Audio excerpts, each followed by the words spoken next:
وزاقت الارض ومنعت السماء وانت المستعان اليك المشتكى وعليك المعول في الشدة والرخاء. اللهم صل على محمد وآل محمد أولي الأمر الذين فرضت علينا طاعتهم وعرفتنا بذلك منزلتهم ففرج عنا بحقهم فرجا عاجلا قريبا كلمح البصر وهو أقرب. یا محمد یا علی یا علی یا محمد اکفیان فإنکما کافیان وانصران فإنکما ناصران یا مولانا یا صاحب العصر والزمان الغوث الغوث الغوث ادرکنا ادرکنا ادرکنا الساعات الساعات الساعات العجل العجل العجل برحمتک یا ارحم الراحمین بحق محمد وآلہ الطاہرین. ممکنہ حد تک بلند صلوات پڑھیے.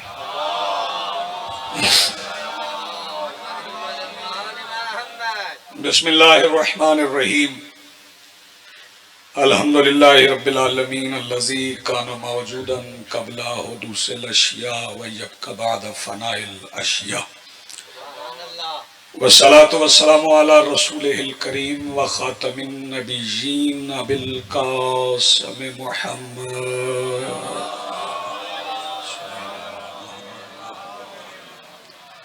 والصلاة والسلام والتحية والإكرام على آله الطيبين الطاهرين المعصومين المنتجبين المهديين المظلومين المعصومين الذين أذهب الله عنهم الرجس وطهرهم تطهيرا.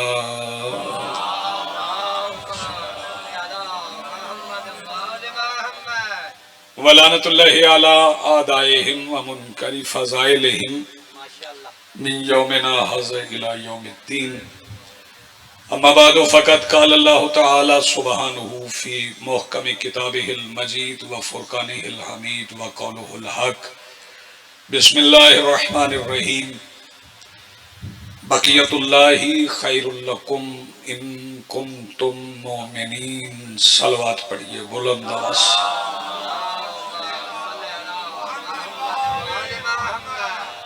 آج کی صفحہ ادائے صفحہ انتظار اور اس پر حاضر بلا تفریق مسلک و مذہب و عقائد و نظریات کربلا کی ریت کے ٹیلہ کے ممبر پر تشریف فرما خطیب نظریہ توحید کے استغاثہ پر لبیک کہنے والے غیرت مندوں کے دلوں میں موجود حرارت ولایت امیر المومنین کے وسیلہ سے درخواست گزار ہوں اپنے اس وارث کے حضور جو پردہ غیب میں شاہ سوار وادی نور کی حیثیت سے موجود ہیں کہ کائنات کا وہ مطلق العنان مدبر الامور اپنے رخ سے حجاب غیبت ہٹائے اور کعبہ کی چھت سے اپنے پہلے ہی خطبے میں کائنات کو سمجھائے کہ علی کل بھی واجب تھا، علی آج بھی واجب ہے. شکریہ. حاضرین محترم، موالیان ولی حق، عزاداران محسن انسانیت، ارشاد واری ہے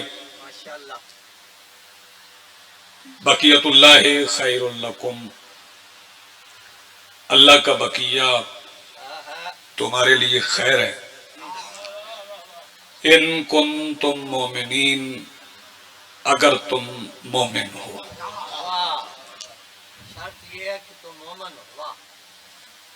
یہ جہاں جو لفظ بقیہ استعمال ہوا ہے یہ اردو والا نہیں ہے. اس کا مصدر ہے بقا. بقا سے بقیہ ہے.